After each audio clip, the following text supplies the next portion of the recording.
What is Synthetix Network Token? SNX price prediction. Alright family, welcome back. Today we're going to talk about Synthetix. Alright fam, this is one cryptocurrency that confused me like crazy. There was a lot of math involved in the white paper. I read the entire white paper, not sure if I understand the whole thing, but I'm going to share with you what I understood. But if you know Synthetix a little bit more than what you get from this video, please share in the comments below so we can all understand and learn from each other. I encourage you to watch to the end of this video because if Synthetix actually works out, then it could pretty much end all exchanges, and that's a pretty big thing. So it is a potential unicorn is what it is. Other than that, if you haven't already, please smash the like button, subscribe, and let's jump in. Alright, to get started, we really gotta understand payment networks, Bitcoin, and distributed collateral. So with our traditionalized, centralized payment networks, for example, American Express, Visa, MasterCard, it all depends on complete trust in a central authority, which is American Express, MasterCard, or Visa. Synthetix is a decentralized asset issuance protocol that is built on Ethereum. Trading on Synthetix generate fees, which gives value to the SNX tokens. Synthetix currently supports fiat currencies, cryptocurrencies, long and short, and commodities. Alright, now let's talk about Bitcoin. Bitcoin and the other cryptocurrencies are technological advancements because they deliver improved durability, portability, and divisibility. So Bitcoin is pretty much like gold. It knocks it out in all three areas. Durability because it has value, it's being seen as a safe haven right now. Portability because you can spend it and carry it anywhere. And divisibility because instead of buying a block of gold, you can buy satoshis of Bitcoin. So it's a technological advancement.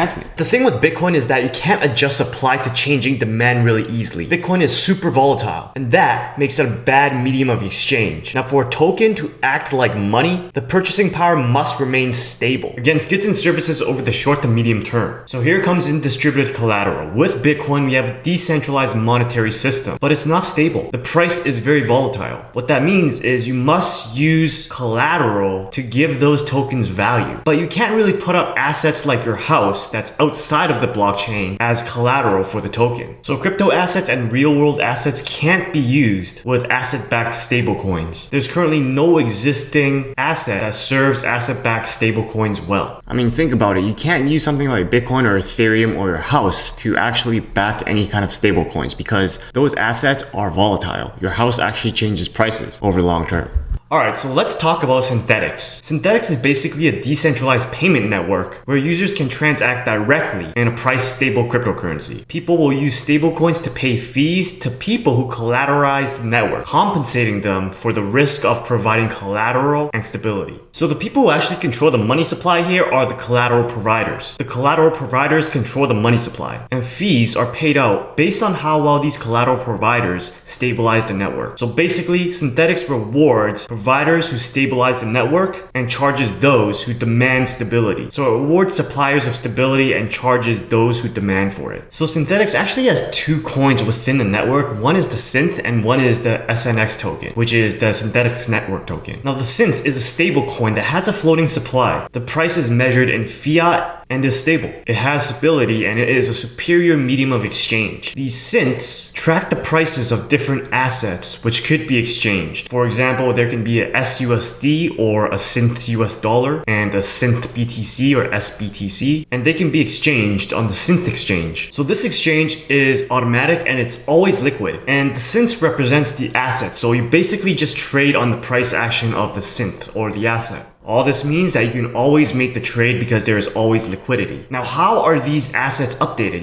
How are we tracking the price of, let's say, Airbnb, the stock, if we have a Synth Airbnb? Well, the value of the assets on this exchange, on the Synth exchange, is updated by oracles. That is, they get the prices from feeds from outside sources, and then they consolidate all these outside sources' data, and then it uses the aggregate price. So normally what we have is we have the blockchain and assets in the real world that don't really talk to each other. They don't talk to each other. They can't. But Synthetix has made it so that we have these synths, these assets. These synths are representative of assets and these outside sources, outside data, but they didn't used to be able to talk to each other. But now with the Synthetix network, they can. So that is the innovation here. So in order to empower these oracles to get this data, Synthetix actually have half of the work being done by them and the other half being done by, wait for it, Chainlink. Boom! So there you go, buy Chainlink and wait for it. Sooner or later, they're just gonna go and outsource this all to Chainlink. So all the feeds, all that work is just gonna come from Chainlink. Synthetix is gonna have no part of it. So there's two strong plays for this. Synthetix really depends on two partners that are really big. Chainlink, where it gets all its data, its feeds in order to update its price to run its exchange, which is critical. And Ethereum, which is what Synthetix is built on. So other than Synthetix, which two tokens are you really gonna buy? I don't really have to tell you now, do I? So there's one thing that makes me wonder. I'm a developer, but I haven't developed on blockchain yet. But I wonder how easy it is to get off of Ethereum, because I've heard of some projects getting off on Ethereum to Polkadot. And if Synthetix does the same thing, because Polkadot is supposedly one of the two ETH killers, the other being Cardano, then there's something to look at. Polkadot is also rising in price quickly right now. So if you have some extra money to spare, get some Polkadot. All right, now we're going to talk about the Synthetix Network Token. So this token provides the collateral for the system and has a static supply. So this token gives the right for the holder to issue synths whose value is proportional to the token that is staked. So for an example, if you have a Synthetix token worth $17, then you can issue synths worth up to $17. Now the SNX is a decentralized asset, and the value of it really comes from the fees generated in the network it collateralized. God, for the life of me, I cannot pronounce collateralize.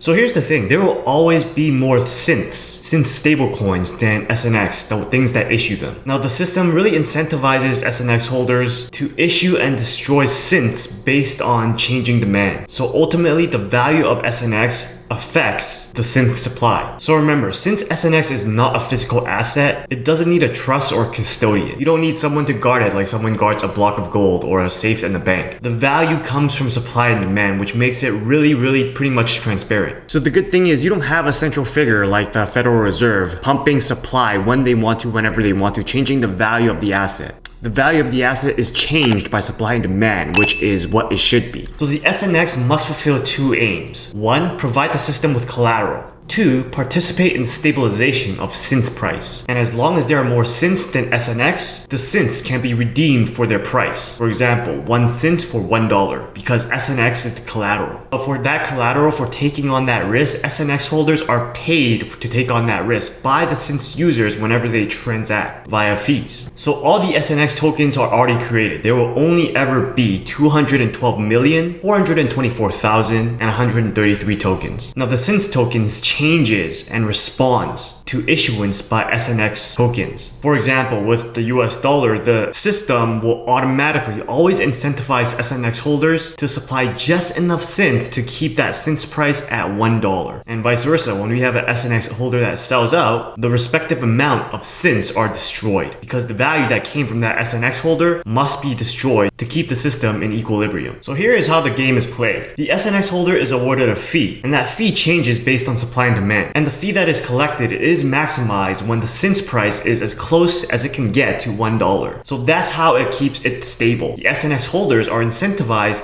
to keep that synth price as close to $1 as possible to collect the most fees. So here's my thoughts on all this. So the synth acts as a stable coin that tracks an asset like the US dollar or euro, gold, etc. But it does not suffer from inflation because the supply and demand of synths is issued or destroyed by SNX holders, which are really forced by the system. For example, to keep the synths at $1 in order to keep it stable enough for it to be spent on real world product and services. So it really takes out the volatility. But the value of synths will always be because there is collateral. I think as the government prints more money, the value of SNX will become more expensive because it's both a hedge of inflation like Bitcoin and a supplier of synth to keep with the dollar. So how I think of it is if we have an SNX which has issued synth US dollars, then if we experience hyperinflation in the US, then that SNX will be very expensive. And when that happens, I think people can really leverage the network to switch to other cryptocurrencies or other stable coins to use rather than synth US dollar. So I really think that there's a lot of value in this network because it looks like this network can really control the behavior of people, and it can also really bring down a country because if a country experiences hyperinflation, it can really just switch to another asset within a network. So the Synthetix network is really super complicated, and I'm sure I just scratched the surface. So if you know much more than I do in this video, then please drop in it in the comments below so we could all learn from you. But let's do a recap. So the problem here is that decentralized exchange faces a lot of liquidity problem and slippage. With Synthetix, you don't need counterparties to make exchanges because you have synths that are collateralized on the SNX token. And there are always more synths than SNX tokens. And since the system is always trying to achieve equilibrium between different assets, for example, BTC and USD, there will never really be liquidity problems. So really, Synthetix is really a liquidity and exchange network. It's like a one-stop shop to trade whatever the synths represent because they're collateralized by SNX tokens. So it looks like SNX really hit its all-time high yesterday, January 25th at around $18. So I think it's in price discovery mode right now, which means that you could buy right now. We don't know how high it'll go. Maybe it'll go up to $50. I don't know. But at any rate, if you enjoyed this video, if you learned something about SNX, then please share this video. Other than that, if you haven't already, please smash the like button, smash the subscribe button. Check out these other videos on passive income and crypto investing, and I'll see you guys again next time.